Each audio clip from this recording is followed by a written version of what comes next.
Welcome back to Builders of the Broken Bazaar. I'm your host, Dr. Tabish Zaman. You know, on this podcast, we talk about entrepreneurship.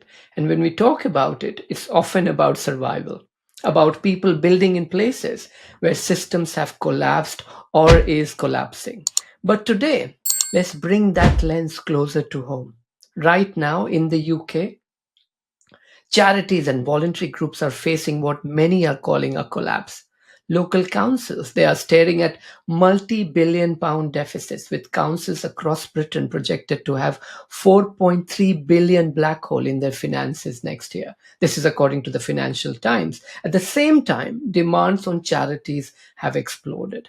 Between April 2024 and March 2025, food banks in the UK handed out 2.9 million emergency food parcels. Now, this is as per the House of Commons Library report published in July 2025.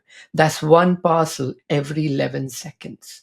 And on top of this, cuts to public funding are stripping another 1 billion a year from the sector, pushing countless smaller organizations to the brink. So, in this moment of crisis, it isn't the state that steps in, it's the voluntary sector that is doing the job. The invisible scaffolding that holds society together is under strain and under real strain. And every time charity shuts or is forced to cut back, it isn't just an organization that disappears, it's the people who suffer. People for whom the safety net was already paper thin. And this is where the paradox comes in, because it should be obvious in terms of how demand soars, funding shrinks, and charities are expected to do more than this, and often while being criticized, sidelined, or even policed when they dare speak truth to the power. My guest today knows this reality better than anyone. Debra Allcock Tyler. She has spent nearly 40 years in the sector. She is the chief executive of the Directory of Social Change, co-founder of Small Charities Coalition, trustees of multiple organizations, and more importantly, a fearless public speaker. She's trained and coached thousands of charity leaders, served on Charity Commission's SORP committee, and written books with the title that says it all. It's tough at the top, it's a battle on the board, and it's murder in the management. Deborah has never been afraid to call out the hypocrisy, whether it's the government shifting responsibilities onto charities while stripping the resources, or the boards that forget their job is to support, not destroy leadership. Deborah, welcome to Builders of the Broken Bazaar. Thank you, Tabish. I'm very happy to be here. I feel privileged to have been invited to talk to you today. Thank you so much. I'm really looking forward to this conversation. So, without wasting any further time, let's get into it. The local councils, as we see it, are going bankrupt. Public services, they are retreating. Now, the charities, they are expected to pick up the pieces. You tell me, how sustainable is this? And what are you seeing on the ground? Well, it's a really interesting, quite a nuanced question, to be honest, Tabish, because the thing about charities are inherently stable. I mean, the notion of charities, because they're driven because human beings have this innate desire to help each other. So whether there's money available or not, you will find groups of people coming together to support themselves through the formal mechanism of charity, which is obviously what we're talking about today, but also through informal volunteering. So the spirit of charity and the soul of charity, they will always exist because people want to help. The challenge we've got is that where you have established organisations who have proper procedures, proper rules, who have, the proper checks in place, the checks and balances, run their accounts properly and all the rest of it, those established charities rely very heavily on gifts of money, gifts of time. And what we're seeing happening is, the public has always been the major donor to charity. So it's always been well over 50% of all the money in the sector comes from the general public. And that doesn't change particularly. In fact, interestingly, in harder times, we often find that people reach a little bit more for help, particularly those at the poorer end of the spectrum. When it comes to local authorities and local councils, the challenge is a bit bigger. They have these fiscal challenges themselves. But one of the points I always make to charities and to local authorities when I talk to them is that there is money. We've got this narrative that says there isn't any money. There is money. There's actually a lot of money. There's plenty of money. The problem is where you decide to spend that money. And the challenge with local authorities is that it's not so much they're seeing their own funding cut, it's just that costs are rising relative to the level of money that they've got. And so what they do is they look at cutting services. But it's really it's very short-sighted view because charities so often feel like a nice to have, especially when it's state funded, like they're sort of part of the social fabric, and it's nice to keep them going. And there's a massive misunderstanding that actually charities support the state. In fact, charities are an incredibly important part of the economic reality of Britain, of a local council, of a local authority, because if we're not there, what happens to the people that we serve? Where do they go? If a mental health charity disappears, where do the people struggling with their mental health go? They end up in A&E. They sometimes end up in police cells, or they end up on the streets. And that will cost the state more because those charities aren't there. And we've not been very good as a sector at getting that point across properly, about actually saying it's not just that we're lovely, fluffy people looking after people in trouble. What we are is core to helping maintain, the fiscal economy, as it were. Yeah, so I think we're both to blame here. Councils, local authorities, for not understanding actually the true nature or the true value of voluntary activity, which is literally about keeping people out of other very costly services. And we, the sector, haven't been bold enough or brave enough to say, you know what, we're not just a nice to have, we're critical. If we weren't here, everything would cost you slightly more. I'm not sure if I've entirely answered your question there, Tabish, but that's what popped into my head as you were asking. No, I understand. I understand where you're taking us with this. Yeah. But in terms of your experience, what you have seen for the last 40 years, and clearly you're one of the stars in that sector, you've done so much. Why has it gotten so bad? And if it's not a cash problem, or if it's not a funding problem, who's to blame for this? And again, I don't want to finger point a particular stakeholder in here, because we are all in this together, unlike what politicians say. But where do we go to solve this problem? Yeah, well, it's interesting because actually, up until probably the latter years of the last Labour government, so the Blair-Brown government, charities largely relied on grants from local authorities to do their work. And then the latter part of the Labour government, they introduced a change which basically said that local authorities could turn grants into contracts, and those contracts would be opened up to the private sector for bidding. And of course, everybody thought, because we have this narrative the private sector is good at everything and better than the charities are a bit rubbish and a bit amateur, and which really annoys me, Tabish. If we get to talk about that later, I will rant for hours about it. But what happened was, so a lot of grants that charities had been fairly safe to assume they would get from the local authority disappeared into these contract tenders and were opened up to the private sector. And of course, the private sector can win those contracts much more easily than we can, because they can often afford to do loss leaders. They're only really interested in the profit, so they're less concerned about. I mean, I'm sweeping statements. I apologise to any private sector providers who don't behave like this, but lots did. So I take, for example, debt advice. The reality is, if you're a charity providing debt advice, debt is the symptom. It's not the problem. The problem is usually something much deeper than that. It relates to mental health or loss of job or breakdown in human relationships or, divorce or whatever those things are. And in the olden days, forgive me for saying the olden days, but in the olden days, what would happen was a debt counsellor would be able to help that person with the cause of the debt, why they got into debt. So not just to point them to where they could get debt relief, where they could get help with it, but also referrals to mental health services. And here's the place where you can get support for, if you're suffering from domestic violence or whatever it was. So it was a holistic approach because debt was not the cause, debt was just the symptom.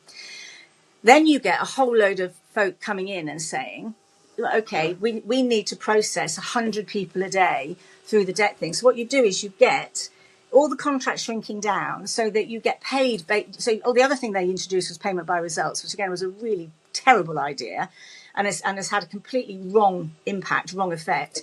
So the other thing they did was, so you ended up with businesses saying, we could process 100 people a day through this debt management process. And what they were doing was they were not getting to the root cause of the problem. And so people just kept repeating and come back and come back and coming back. So you never actually solved the issue. So, and that's just one small example. That happened across the piece with many, many, many services that previously the sector would have provided and been able to. So that caused a massive problem and a change in expectations. So all of a sudden, local authorities who properly understood how charities work, etc. Suddenly you've got procurement officers who are, their job is simply to scrutinise, what's being offered and is it value for money, whatever that means. And so inevitably they're going to go with the people who appear to be able to, process more or deal with more. So it became a numbers game rather than a human game. So it started, I would say it really started back in the, towards the end of the last Labour government, and it's been perpetuated ever since. I think that's so insightful in terms of how you mention in terms of the debt, and also in terms of looking up to the private sector, which seems to get the job done, but then what it brings with it is not within the fabric of the social sector, within which, of course, you've been operating, and that's such a great example. But then I've heard you talk about it quite a lot, especially in terms of the cuts. Now when people are interested in the numbers, let's give them the numbers, but you have spoken very clearly and you've been very outspoken when you talk about how those cuts, especially in this sector, it's not about the organization folding or organization shutting its shop, but it's about people. It's about people. It hurts them when the funding gets cut. Have you got something to tell us in terms of what it looks like when frontline charities, they Oh, it turn looks people terrible, away? Tabish. I mean, all you have to do is look at the staff in a frontline charity and you'll see people, because you know how we say, like, when somebody becomes a president or a prime minister and in like 1 year they age 10. It's a bit like that with my sector colleagues at the moment, because it's exhausting. Because, of course, it's not just that the decisions that are being made about money are not necessarily very clever, but it's also about the fact that costs have gone up. So, for example, the government introduced its NICs, which is the National Insurance Contributions for Employers. And what they did is they didn't exempt charities from that increase. So charities are suddenly having to have a big increase in their salary costs, but expected to be providing the same level of work. And charities typically don't go back to a funder, and certainly don't go back to a state funder and say, I haven't got enough, what we agreed, I now can't deliver on the terms that we agreed because, the costs have gone up. So they don't typically go back and negotiate the contract down. But actually it's the point you made about the human side of it, Tabish. The real challenge is if you're a charity that's working, let's say, with children from broken, dysfunctional families, and you're there to provide a source of support and help, etc. When a young person appears in front of you, and you can see that not only do they need help, but you could help, but you don't have enough money to do it. How did charities say, I'm really sorry, go away? I mean, this is why we're caught in almost this perfect storm of, the demand is greater, there's less money available, but charities can't turn people away because it's so difficult to say no to a human being. To the government, it's numbers. 4 million people with mental health challenges, for example. But to us, it's Fred, it's Oliver, it's Karen, it's Shireen, it's Fatma. To us, it's a human being. And so what happens is we resource through our own funds. We use bits of money that we otherwise would have had tucked away. And I would honestly say, I mean, it's quite hard to get the data on this at the moment, but an awful lot of charities basically have very few reserves left, certainly very few cash reserves. And so they are hovering on the edge of about to have to close their doors or shrink so dramatically they can't help anybody. So it's a massive problem, but it's also one of the incredible, most inspiring things about my colleagues in the sector, is that because they don't give up. They don't say, I can't cope with this, it's too much. They're still so full of, they give hope to others and they help environments and they help animals, and they keep going. They just find another way to deliver, but it is utterly exhausting, and it's stupidly inefficient of the state, both at local and central level, not to get there. When you fund a charity, you're funding a lot more than just a service. It's not just a transaction. You're funding transformation. You're funding less cost down the line because that young person was taken off the streets, was given another chance, was given an opportunity, then becomes a contributing member of society. I've rambled on a bit. I'm very conscious, but no, you spelt it out loud and clear, Deborah, in terms of how these funding, they don't but again, do you think it's a tendency to look at it from private sector perspective, we Yes. use the same lens Yeah. to look at the third sector to Yeah. say, this is what the outcome is. And I've spoken to a few organizations and the heads of the charities as well. And the way they bring out this narrative is, again, they're given a very short time in Yeah. relation to some of those fundings as well. So, you can't really achieve those outputs or outcomes within those years. And that makes it even difficult for them to go for another round of funding. Yeah. Actually, the 2 points I'd want to pull out there. Firstly, private sector companies need to make a profit.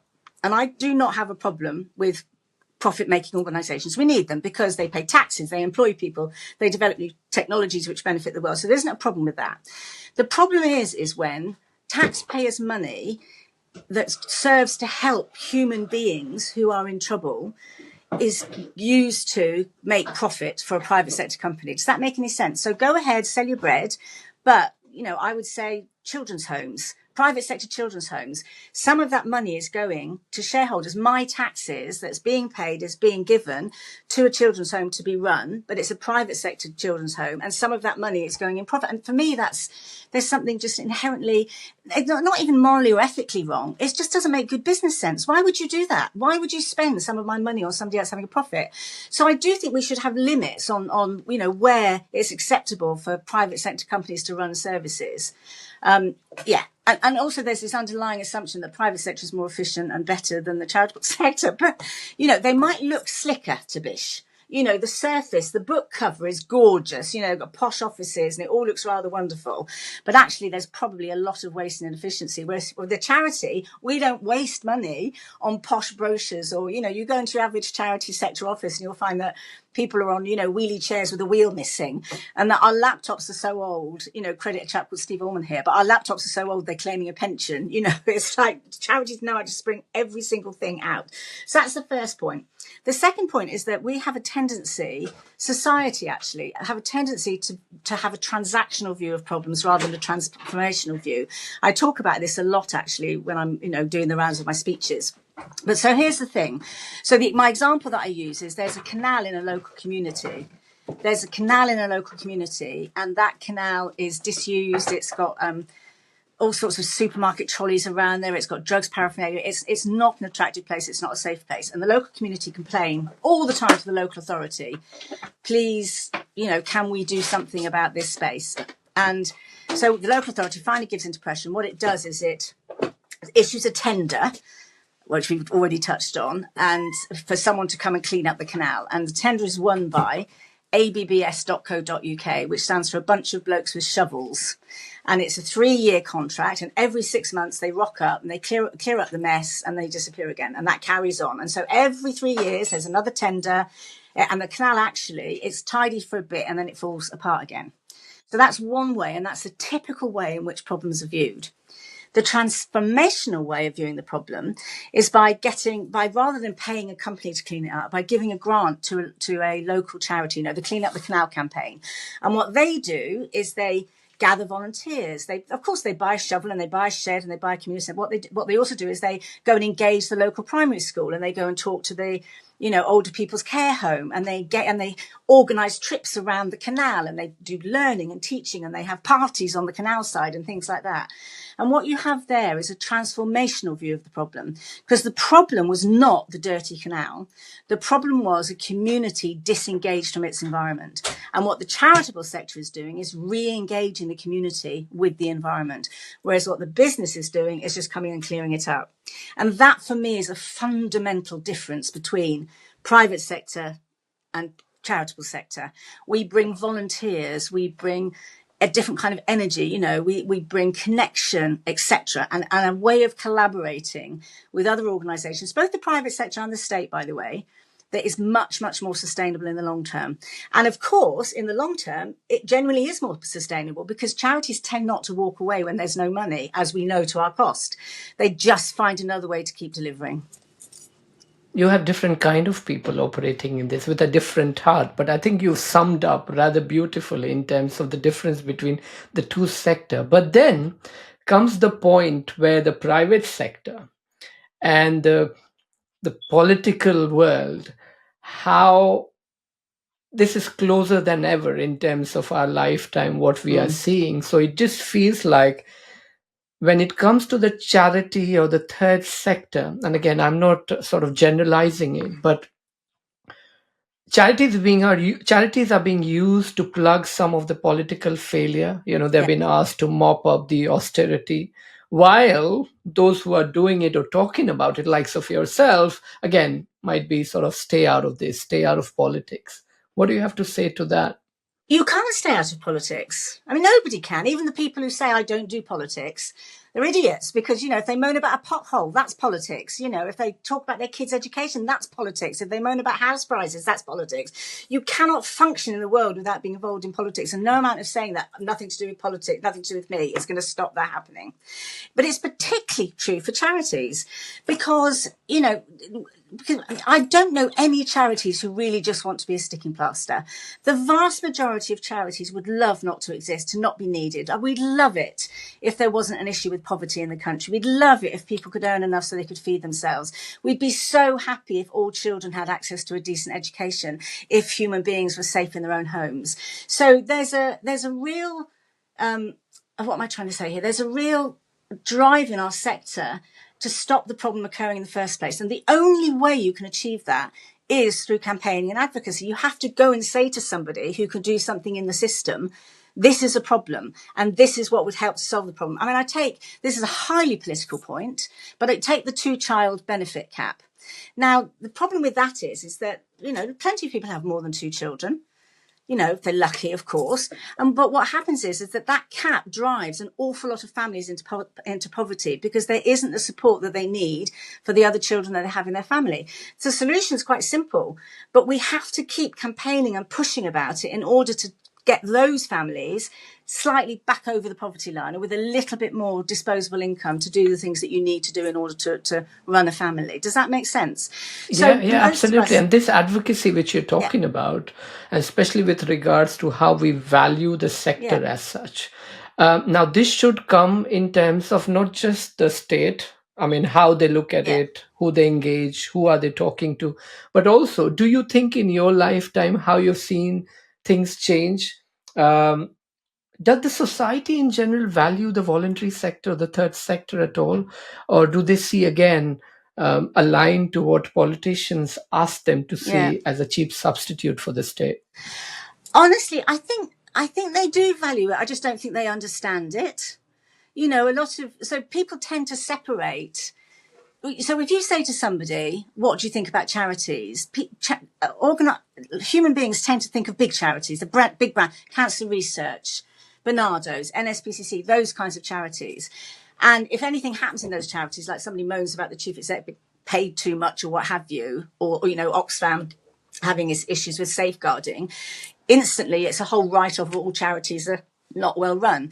But those same people who think that are also the same people who donate to their local charity, who turn up and help out at the children's sports club. Do you know what I mean? So I think the problem is that people don't understand the vast complexity of charities. You say charity, they tend to think of a big brand charity that's asking for direct debits. So I think that's part of the challenge. But it comes down to this human being thing, is that human beings want to help each other. You can't stop them. They simply always will. And so charity, that's why I say charities, whatever happens economically, whatever happens in the world, they survive because people want to help.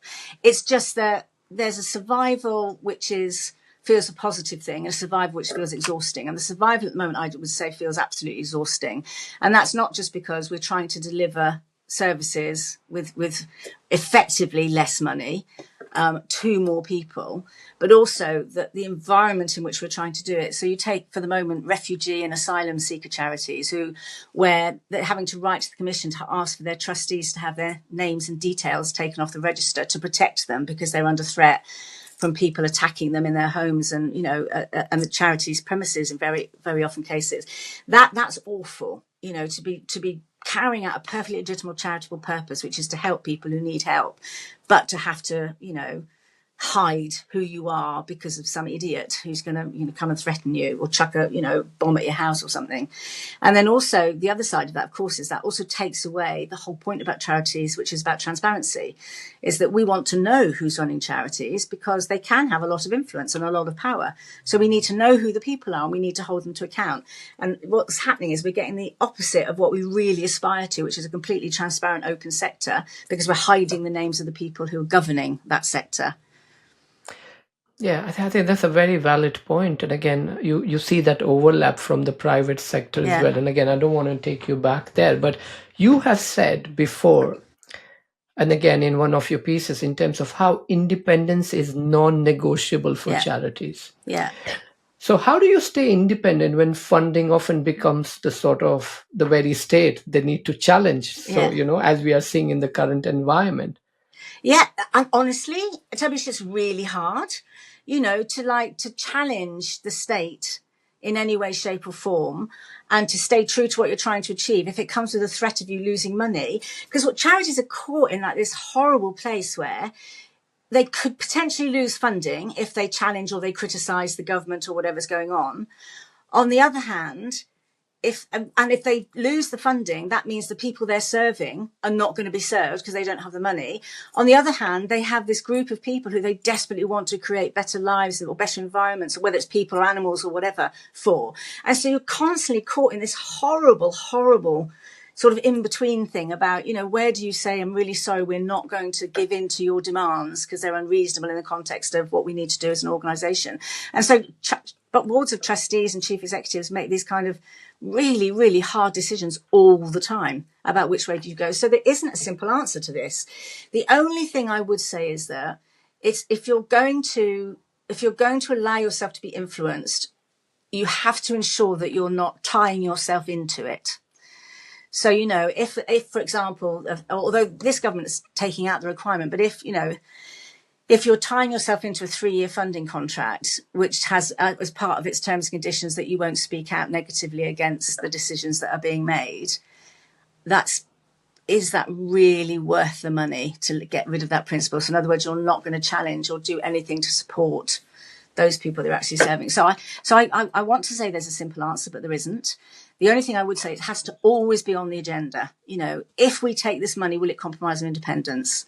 If it compromises our independence, what can we do in order to counter that effect? It's about having those difficult conversations all the time, and we won't always get it right. We need an enlightened vision for that in terms of how you see whoever is leading that particular organization. But don't you think this is where the leadership within this particular sector, it becomes more than just management, and it becomes more sort of, if I get the right word, more sort of a moral courage in terms of whoever is leading it? Oh, definitely. That's a brilliant point, Tabish. It really is, because you expect the chief executive or managing director or chair or whatever it is of a private sector organisation to run a good organisation, to care for their staff, to pay decent wages, to make sure it's safe, to offer an honourable product which works to your consumer. That's what you expect of them. In the voluntary sector, you're expected to do all of that, have a happy organisation, comply with everything you need to comply with, follow all the rules, make sure you're providing the service. At the same time, you have to be seen as morally better than everybody else. You can't make mistakes. You can't say anything that is unacceptable. Do you know what I mean? It's like the expectations on charity sector leaders and boards and chief executives and senior staff, it's ridiculous, absolutely ridiculous.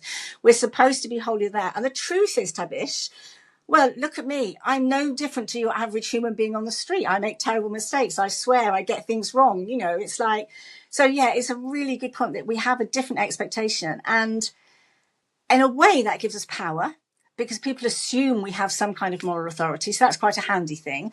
On the other hand, it makes life very, very difficult when you're seen, when you're supposed to behave like you're some kind of god or angel, when in fact what you are is just a flawed human being bumbling your way through life, trying to cause as little damage as possible, which most of us are. and it all comes through, Debra, in terms of what you've done. And I'm so glad we're talking about it in terms of the leadership. So it brings us to your book, in a nice way. Yeah. Your book is tough at the top. It Yeah. talks about the human element of leadership, the loneliness of leadership, as Yeah. may call it. What does it take to lead a charity when the demand sort of keeps rising and the money? It's a very simple question, but I think you've addressed that rather well in that book. So tell us a bit more about it. When the demand is up the roof and you have money which keeps going down and down, what do you do as a leader? Yeah, I think because I talk about resilience actually a lot, and it's one of the reasons I wrote the book Tough at the Top is because most of the other leadership books were all like, do these 3 things and your life will be easy, or say these 4 words and your staff will immediately fall at your feet, worshipping you and do whatever you want. And I've actually found the real life world of leadership to be entirely different to that. You come in one day and you say, "Good morning, everybody," and you get a lovely, happy response. You come in the next day, say exactly the same thing, exactly the same tone, and you're met with like frowns and hostility. I mean, it's really human beings. They're glorious and also awful at the same time. And I've completely forgotten the point I was making. Oh yeah, it's about the human side of it. So I talk about resilience a lot. Years and years and years ago, I had to go and have a full medical for something, and they do fitness tests. Now, I'm a very physically lazy person, Tabish. I've never really been into exercise. I'd rather read a book. I'd rather curl up in a corner and, get through, especially I love physics and maths and things like that, anything to do with science. And I love that sort of thing. So I'm not particularly physically fit, and wasn't even when I was younger. Anyway, so I did this test and, panting my way through the whole thing. When I got to the end, it came out that I was really quite fit. And I was really taken back with this. I said, how the hell can I be fit? I don't exercise. I don't do very much at all. I don't move much. It's not possible. And what the doctor said that because what we're measuring is recovery. So it's not about can you walk 20 miles. It's that if you exert your body, how quickly does your body recover? And your body recovers very, very quickly.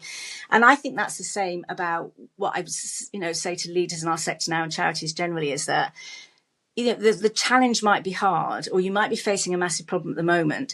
It's not the problem that's the issue. It's how quickly you can recover from it. How resilient are you? How fast you pick yourself back up? How quickly do you put things in perspective? So that's the first thing. And then the other thing I'd say is that you've got to have a sense of humour. You've got to be able to laugh at some of the idiocy and the stupid decisions that people make. And you certainly have to be able to laugh at yourself. You have to be able to, because we can be terribly worthy in the voluntary sector. Comes back to this point we were making earlier about we're supposed to be morally superior to everybody else. We can be terribly worthy, but you've got to be able to look at yourself and say, "Oh, for the love of all that's holy, why on earth did I do that?" Or, "You idiot, Deborah." You've got to be able to do those things. And the other thing is Dr. Sarah Hughes, who's the Chief Executive of UK Mind, talks about finding your tribe. She says what you need to do is find that group of people around you where you can weep, wail, tell the horrible truth, say how much you hate your chair, how much you hate your staff, how much you hate your life, and have people saying, "We get it," or "You think you've got problems, wait until you hear what I'm dealing with," or people who give advice and tips, or just big hugs. So I think you have to have a tribe. The reality is your tribe can't be within your charity when you're the chief exec because you don't have a team. You're the leader of a team. So your directors group or your senior leadership team, they are a team. They're on the same level. They can talk to each other. And your board, well, boards are never really teams. So they're a group of peers. You don't have a peer when you're the chief executive. And actually, interestingly, because quite a lot of, or not quite a lot, I'm exaggerating, a number of charities are now trying the co-leadership model where they have 2 chief execs who work together. And there's not enough of them and enough data to find out how that works or how that changes the dynamic. It might change the dynamic of loneliness because you've got somebody on your level. I'm just really curious to see what happens in terms of how effective it is. You're giving us ideas here, Deborah, but I think that was such a transparent illustration of another aspect of leadership. And again, that comes out very, very clearly. But I won't let you escape on this. There's another side which you've spoken about it in terms of the governance. So you've written about how boards can sometimes become rather toxic or rather destructive rather than supportive. So why do you think that happens so often in the sector?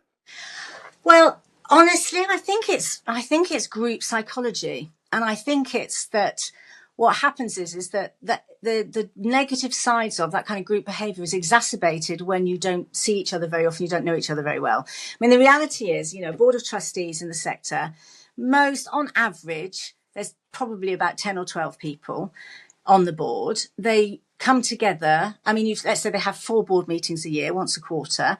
Most board meetings last about 2 to 3 hours. Let's be generous and say 3. So that's 4 threes are 12. So that's 12 hours over a 12-month period, 365 days that they have to spend together. So in that time, there might be odd subcommittees or an away day or whatever, but the point I'm making is there's very, very little time for trustees to build up relationships with each other in that they can operate as a team. Now, that kind of doesn't matter if they understand that their role is governance. And in fact, some of the problems occur when trustees think they have to be loyal to the board or to their chair when they absolutely don't. Their loyalty has to be to the charity. And so they are supposed to speak up if they think something isn't being done in the right way. So they don't particularly know each other desperately well. Very often, of course, neither do they know the chief executive particularly well or the senior team, because again, when do they come across them? Probably at a board meeting. And lots of charities, only the chief exec goes to board meetings. So trustees don't even know who the executive team are. So they're kind of on quite wobbly ground. They're very reliant on the information that's given to them by the chief executive. And they often feel very powerless boards of trustees. Now, we as chief execs tend to view them as having all the power. But the reality is when you're a trustee, you don't feel particularly powerful because you don't really know what's going on because you're not there every day. And neither should you be. You know, you're paying a group of people to do the work for you. So what happens is that I talk about it in one of the books, but it's almost like what happens is because the board doesn't know each other well enough and hasn't strong enough relationships to challenge each other, it's what they do is they divert that feeling, that sort of discomfort, that whatever, onto the chief executive, because that's a common, easy target to. And ditto the chief executive. I mean, you know, lots of chief executives moan to me about lack of support from their board, but I'm always like, well, you know, what do you mean by support, actually? And because I always say that's really, it's our job to guide and advise and support the board, not their job to guide, advise and support us. You know, because we're running the organisation, we have all the information. It's our job to help them to govern well and not to expect that people who come together 4 times a year may or may not reply to emails or, you know, join the group chat or whatever, to expect them to have enough of an understanding of the organisation to give us the support that we need. So, yeah, I think, but then in the book, I talk about the difference between the nanny and the parent of the child. You know, so parents have a child and they, for whatever reason, they can't look after the child themselves during the day. So they employ a nanny and they hand the child over to the nanny at 7 o'clock in the morning and pick it back up at 7 o'clock at night.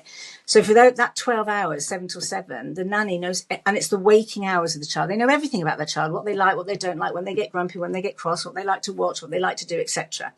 Now they can relay that information to the parents, but the parents haven't experienced it, you know, so the parents can say to the blue in the face, we want, you know, little Freddie to eat quinoa.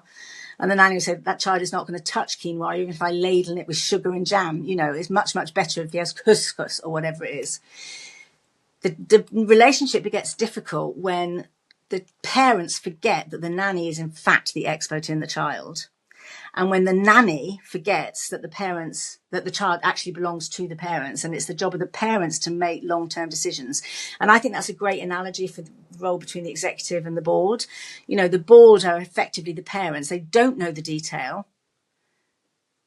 They don't understand the detail of the charity, and neither do they need to, but they are responsible for long-term decision-making. And the nanny, the chief executive, needs to understand that it's not their charity, it's not their baby, and they are there to serve what the board believes is the right direction, but giving information, giving the right, helping, guiding and advising and saying, this is what I think we should do. But then when the board makes a decision, even if they don't like it, they need to implement it. I don't know if that's helpful. The clarity, Deborah, the clarity there, absolutely brilliant. In terms of how you relate to this, you know, you bring a board dynamic and you link it to such examples. Absolutely fascinating, you know. I mean, you should be in a classroom, to be honest. Oh, that's a nice thing to say. But no, that's very well illustrated. Now, you speak about this. Now, if you allow, we move on to the inclusion, the advocacy and speaking element of what we're talking about. So, of course, let me remind my audience, you are also an ambassador for FGM, if I'm correct, and you worked on issues many people shy away from.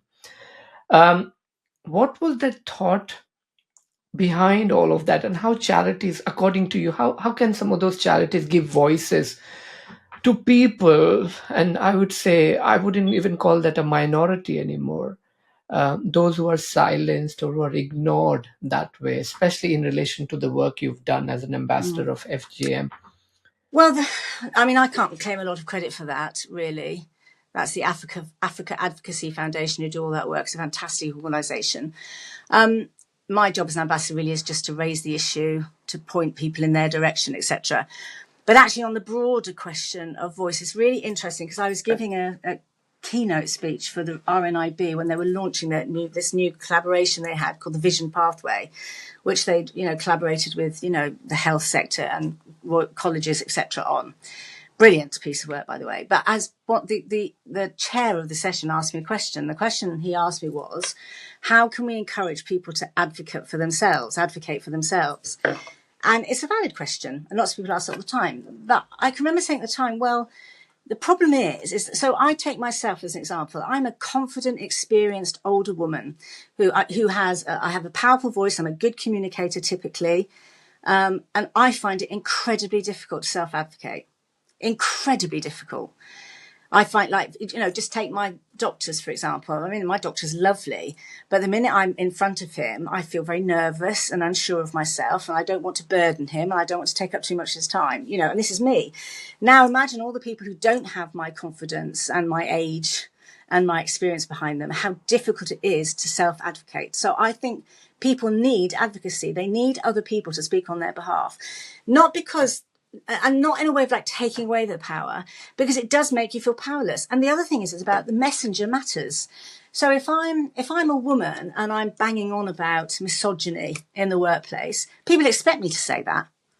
If, however, a male colleague starts speaking out about advocacy, about misogyny in the workplace, I mean, if you look back to the suffragettes, for example, it took the men to change the decision, because the women had no power. They didn't have any voting power. All they could do is chain themselves to railings and march up and down and having refused to cook tea or whatever it was, to convince the men. And it's when the men became advocates for women's right to vote, that's when the situation changed. So I think we underestimate the power of advocacy, having that person on your side who isn't you.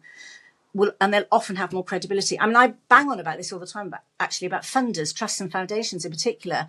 They're super powerful because they've got money. They can say pretty much whatever they like to any government. It doesn't matter because, their funding isn't reliant on it. They're independent. And I think, they could so well and effectively advocate for not just charities in our sector that they fund, but also the human beings. Because funders aren't really funding charities. What they're doing is funding the work. So they're helping a human being or an environmental cause or an animal or what have you. So, yeah, I think advocacy is something that we often say, that somehow if you need an advocate, there's something lacking in you, rather than saying actually having an advocate, that's how you get change through. And again, that's a point so well made in terms of how powerful that is when you bring people from the other side to talk about the issues which you're facing. And again, you convince them through your ideas, through the platform you have. And again, you are doing a great job out of that, Deborah. But again, the narrative when it comes to the charity and the third sector, especially on these long-term problems. So I mentioned FGM because that is sort of, that is what's, an African environment, the context within which, and obviously it has spilled over in terms of the debates and the narrative in the Western world as well. But on issues like poverty or injustice, which again we are seeing right now, which is at the heart of a lot of the conflict, what do you say to that when it's told often stick to the service delivery? This has got the political side of it. What is your response to such a narrative? Well, I can't say. Yeah, I can't say my response out loud, Tabish, because it would involve the odd expletive and might offend your listeners. But what I say to that is go away.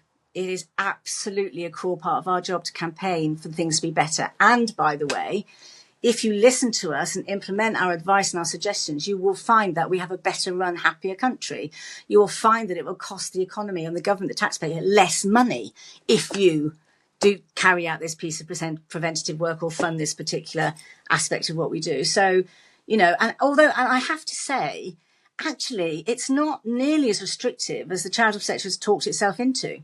Because actually, the charities are, in charity law, it says we are allowed to campaign. We are Yeah. absolutely allowed to advocate for policies and things like that. The only thing we're not allowed to do is promote a particular political party or a particular candidate. Although I have to say, this outrages me, Tabish. We are the only sector.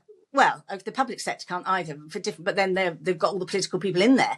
But like the private sector can fund a candidate, can give loads of money to a political party, can criticise or promote any, and yet we in the charitable sector can't.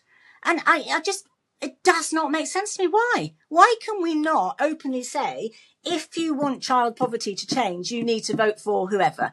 If you want the environment to be improved for your children, you need to vote green. Why can't we say that? I've never understood it. I'm sure somebody could give me some logical reason back, and I'd be very interested to hear if someone thinks that they can rationalise it, but it doesn't make any sense. It's kind of. But then you Go on. you absolutely represent that, don't you, in terms of how charities, they represent the conscience of a society. They can campaign, Yeah. they can challenge, they can remind government of the uncomfortable truth more than the private sector that way. Also true.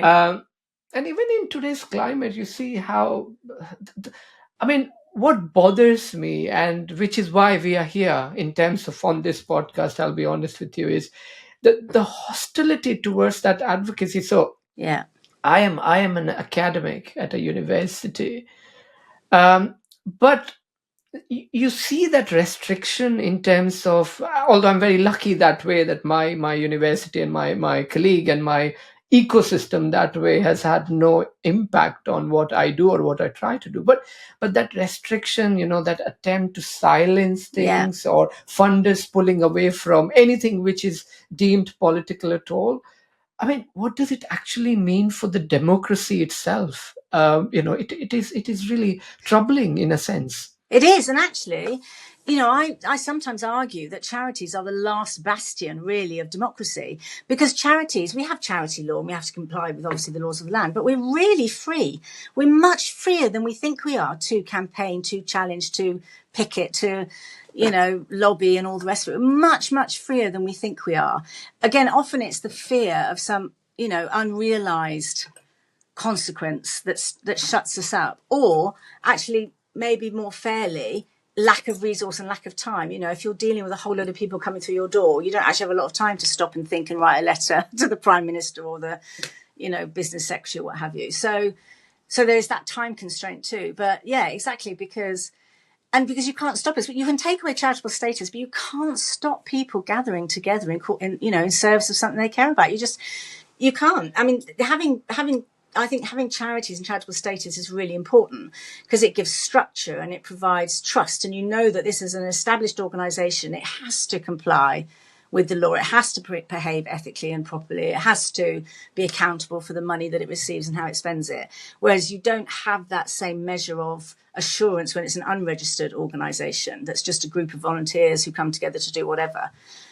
So Which is kind of very, very strange. But this shrinking space in the UK, as you see, of course, we're talking within the context of United Kingdom. Do you reckon this is part of the global trend, where especially the Western world, again, the third sector is not as developed in the Eastern world or the developing world, but they do look upon the Western world to see how this sector operates. But what do you do when governments, they want the charities to do the work, pick up the pieces, but not speak the truth? And as we are seeing more and more happening, you shout about it anyway. You collaborate. You come together.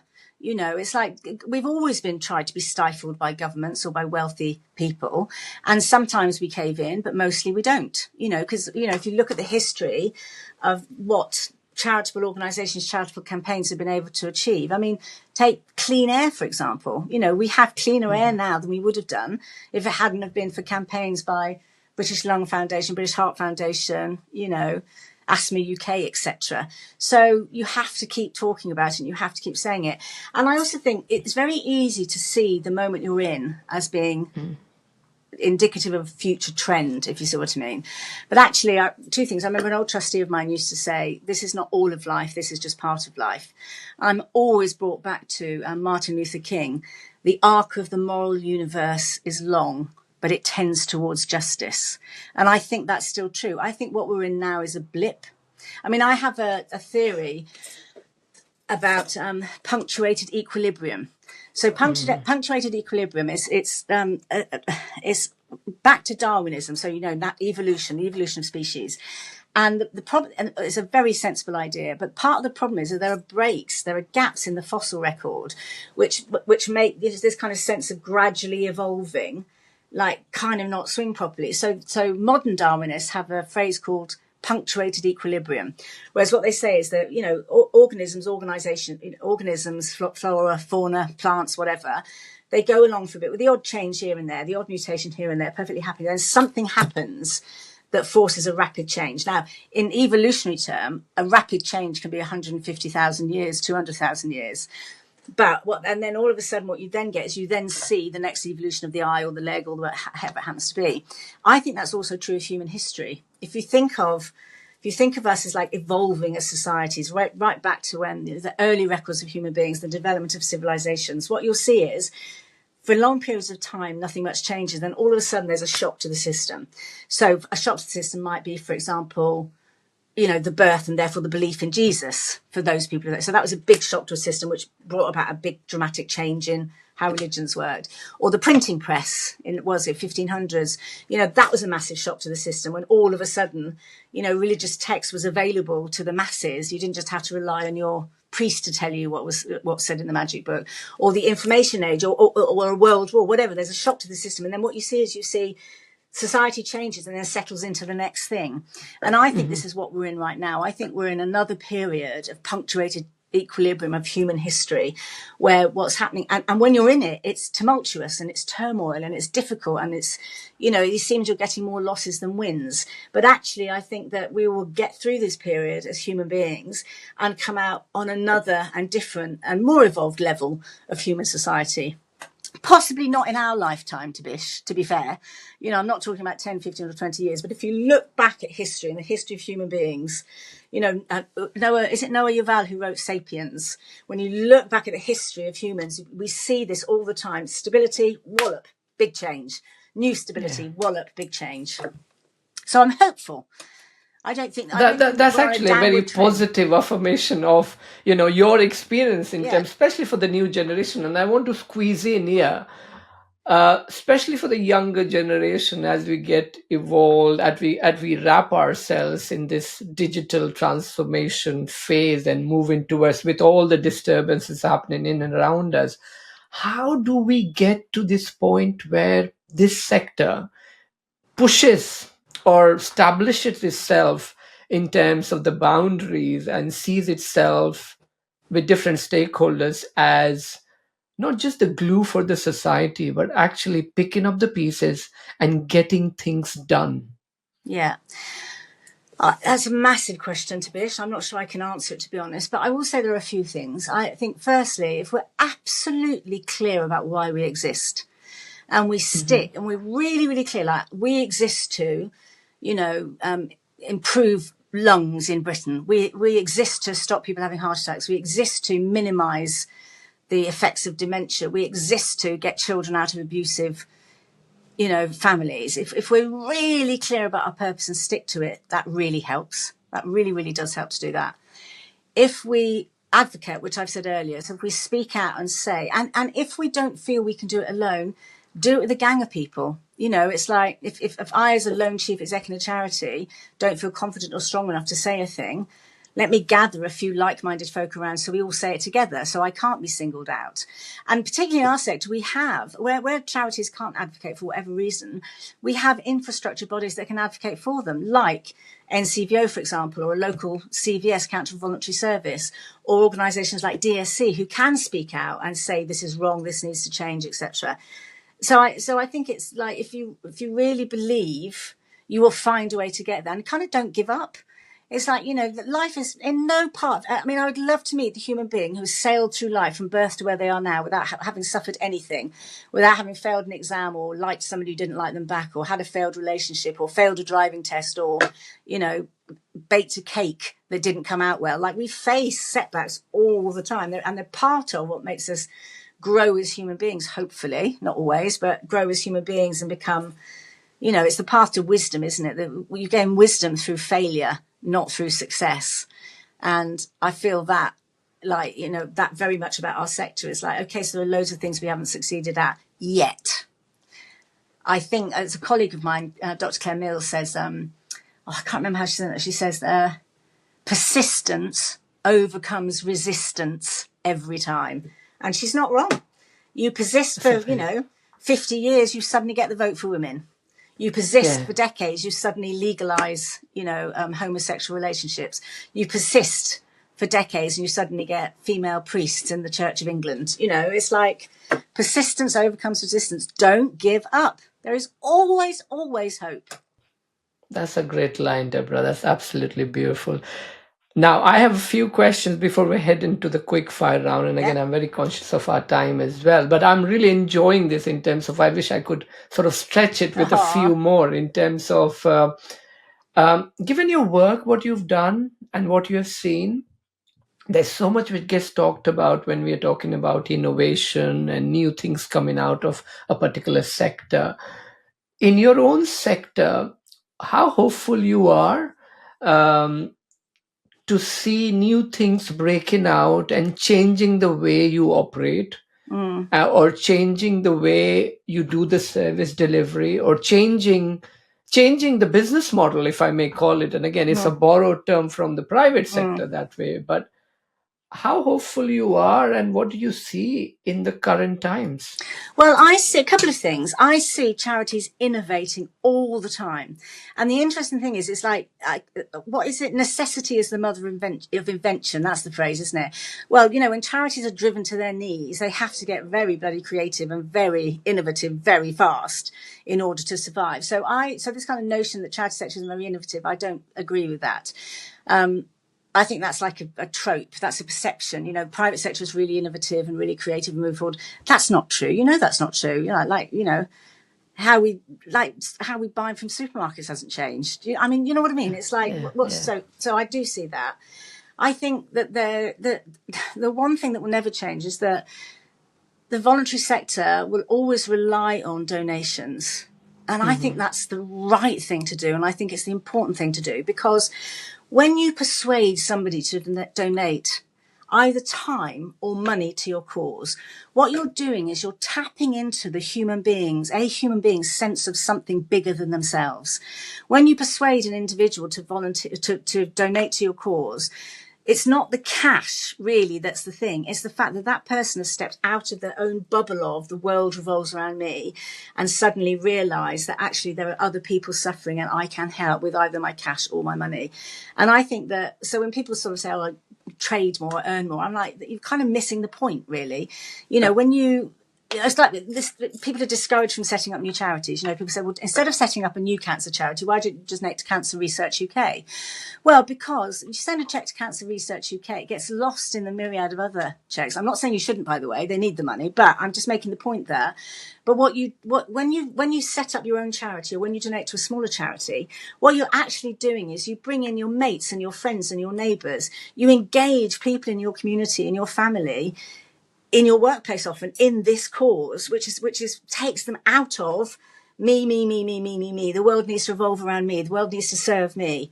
And so I think, there's this whole notion of gifts, giving. You're giving the gift of your time or the gift of money. What you're fundamentally doing is the gift of love for your fellow human beings. And I think that's beyond price.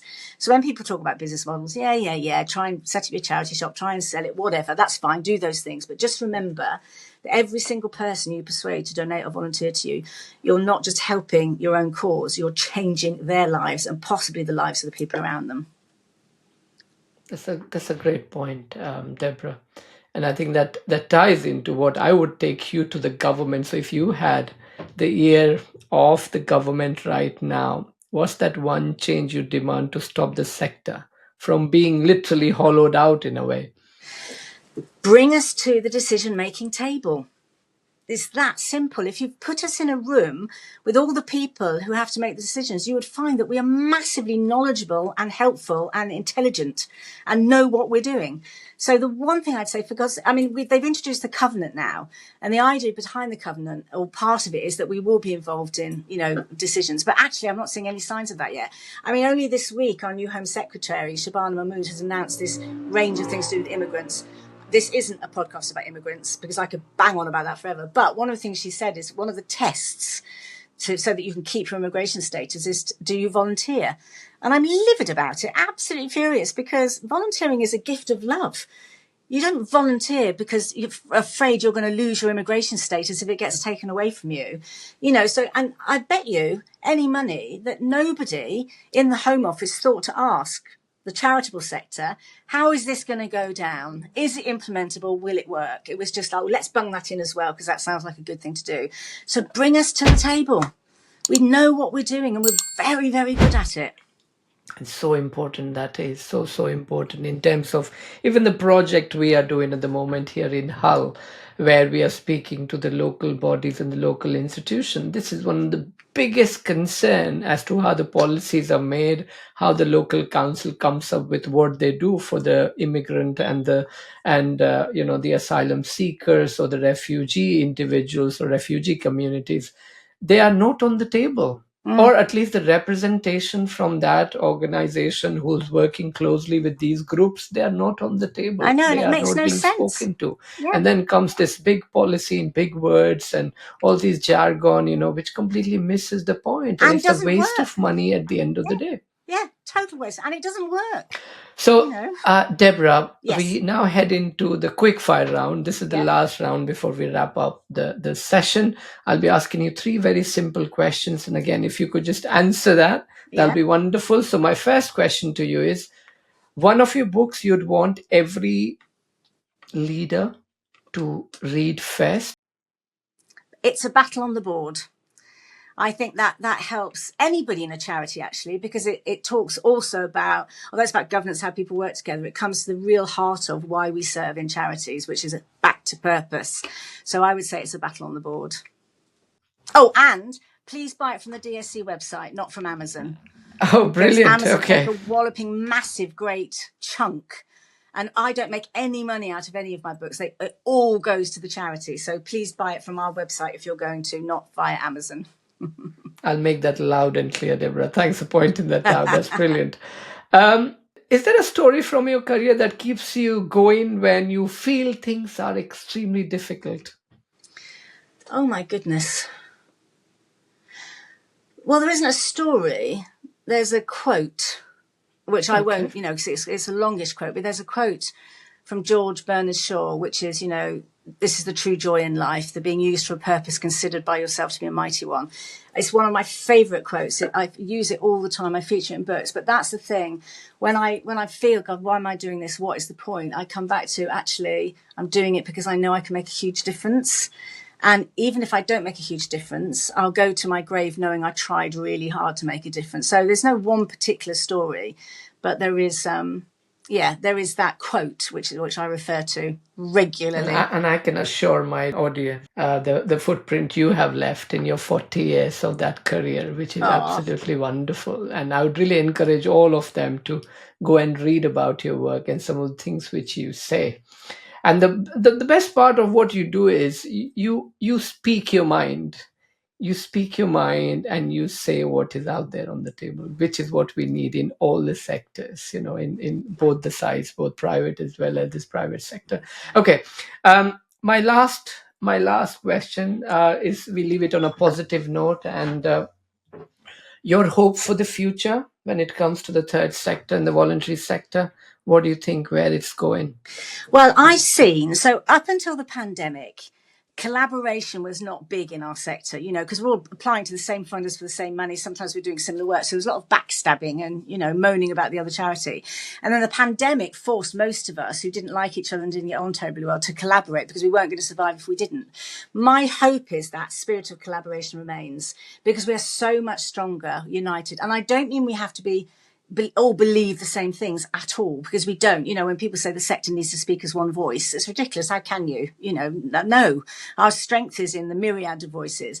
But the more we collaborate, the stronger and more effective we are. So my hope is that collaboration that's already begun remains and proliferates even more. Brilliant. Thank you so much, Deborah. That brings us to the end of our discussion. I'd really like to sort of thank you for, the clarity and the courage you have, and I strongly believe this conversation, it reminds us that the charity, at least I feel, it's not the nice to have extras of the society. They're often the last line of defense when everything else is literally stripped away. Yeah. Now, we also expect them to carry the weight of austerity, poverty, and political failure. I won't forget that. This is all very unsustainable, and I feel it's unjust.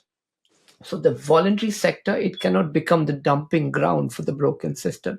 And what Deborah's work has shown us, that leadership in this space is not about, again, I would say this, it's not about endless optimism. It's about courage, it's about truth telling, and it's about refusal to let communities be abandoned. So to all our listeners, if this conversation spoke to you at all, please support the charities in your community, but also ask these questions, or this very important question: why do they have to exist in the first place? And what failures of policy, power, and politics have made them necessary?